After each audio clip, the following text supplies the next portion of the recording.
Ketemu lagi di Sport Mania. Sebelum menonton, jangan lupa untuk selalu tekan tombol subscribe dan loncengnya dulu untuk mendapatkan info terupdate dari Sport Mania.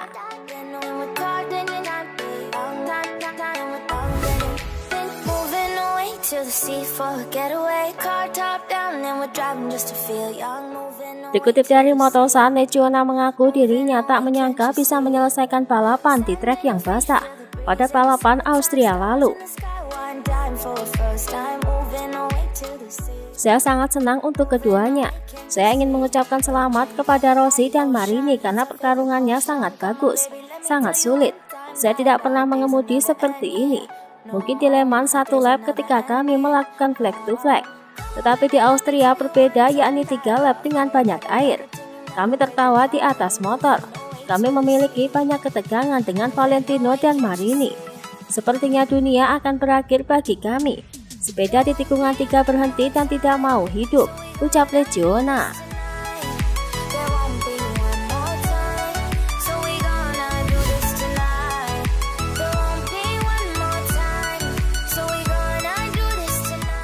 Dikutip dari Paddock GP, Joan Mir mengaku tidak tahu ban apa yang dipakainya saat ia mengganti ban pada lap ke-25 di balapan Austria lalu.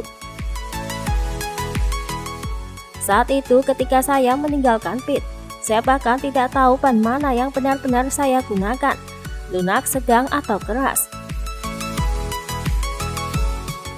Dan saya juga tidak tahu apakah ban itu rusak atau baru, ucap Joan Mir.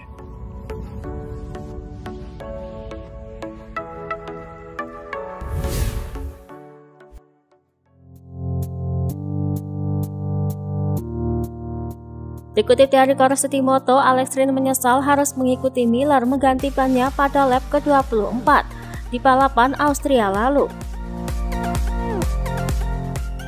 Itu adalah balapan yang sangat gila. Saya melihat Miller pergi ke garasi, dan itu sungguh memalukan. Saya membuat kesalahan sangat besar ketika masuk di mana masih mungkin berputar menggunakan ban kering. Hujan lebat baru turun saat saya lewat di tikungan 3. Saya memasang ban belakang lunak untuk hujan. Ketika mulai hujan rasanya seperti mengambang, ucap Alex Rins.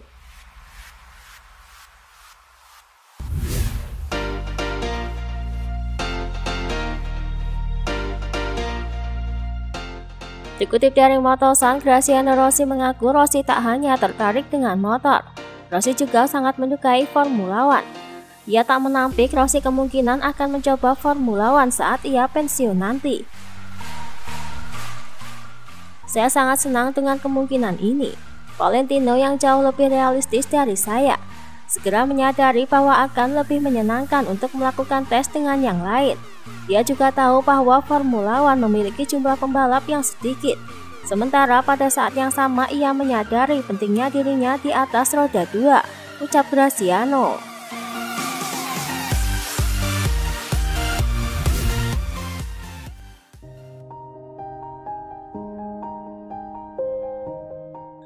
Dikutip dari Corsetti Moto, Bagnaia ternyata memiliki tujuan tertentu dengan sengaja membiarkan Marc Marquez menyalipnya di balapan Austria lalu.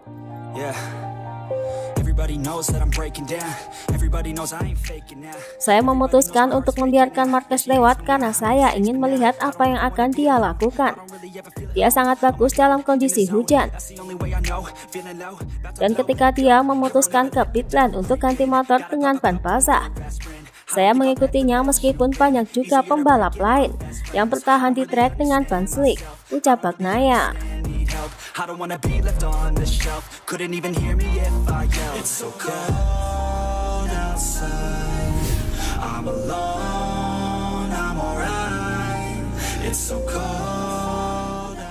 Dikutip dari Speedweek, diketahui Carl Crutchlow finish di posisi paling belakang pada MotoGP Austria lalu. Ia pun berdalih tugasnya balapan hanya untuk menguji. Selain itu, ia juga mengatakan bahwa ia telah cepat, tetapi hanya saja lawannya terlalu cepat. Tugas saya adalah untuk menguji. Meskipun saya balapan ini untuk menguji, saya bisa membuat motor tak terkendali jika saya mau. Saya tidak lambat. Saya sudah katakan selama akhir pekan bukan masalah kecepatan saya. Ini masalah mereka melaju terlalu cepat, jadi mereka harus melambat, ucap Crutchlow.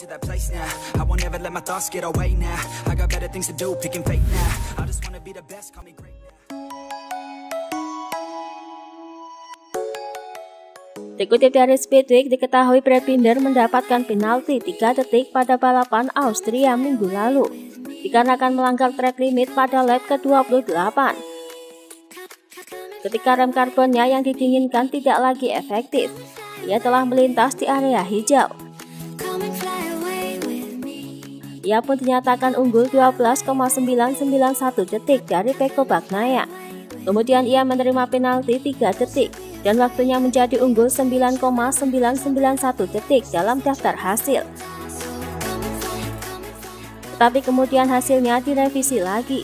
Ia pun kembali unggul dengan hasil 12,991 detik dari Pecco Bagnaia.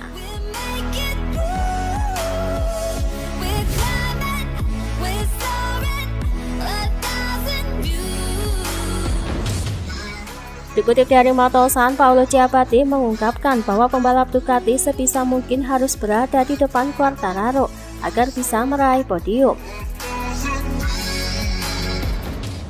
Pada balapan pertama di Austria, Bagnaia bisa saja memperebutkan kemenangan.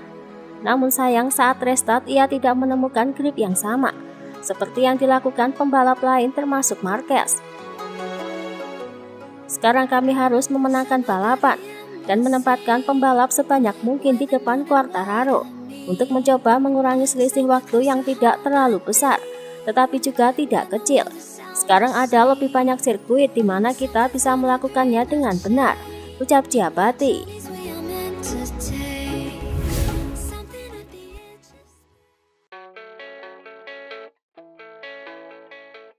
Dikutip dari Corsetti Moto, dikabarkan setelah penarikan Petronas dari SRT, sponsor asal Italia With You akan masuk menggantikannya untuk musim 2022. Diketahui With You mempunyai bisnis di berbagai produk yakni listrik, gas, internet, dan komunikasi seluler. With You diperkirakan akan menggantikan Petronas sebagai sponsor tim SRT Yamaha MotoGP.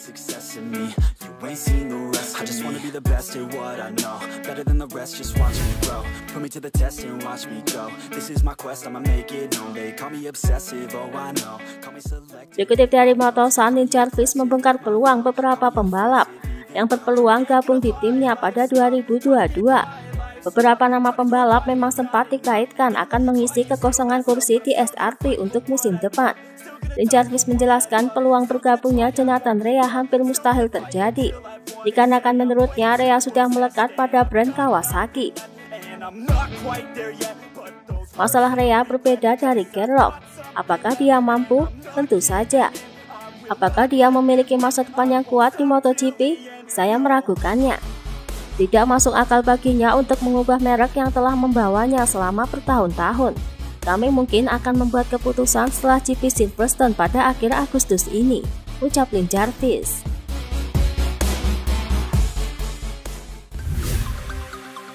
Itulah tadi beberapa informasi dunia MotoGP yang bisa kami sajikan.